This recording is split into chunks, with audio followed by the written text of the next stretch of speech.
Mr. Speaker, one of the key tenets of House Republicans' commitment to America was restoring our nation's safety and security.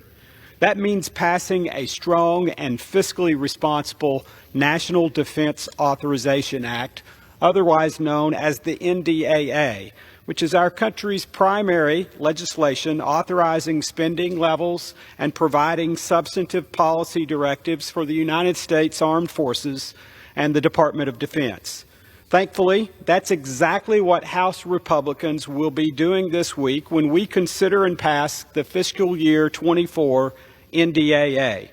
The NDAA for the coming year being considered by the House this week includes many priorities and provisions that Middle Tennesseans can be proud to support.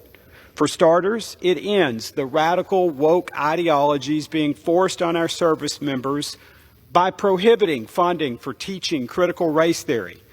It repeals the authorization for the Department of Defense's unnecessary Chief Diversity Officer and eliminates funding for drag shows and similar events.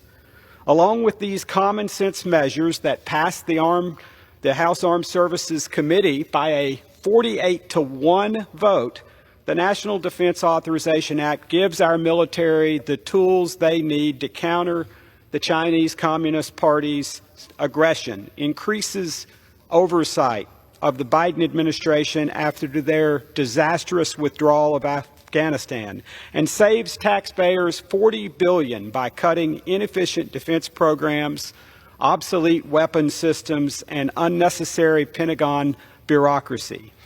All in all, I believe this bill contains good provisions that return our military's focus back on readiness and the defense of our nation, not wokeness and progressive posturing. Thank you, Mr. Speaker, and I yield back.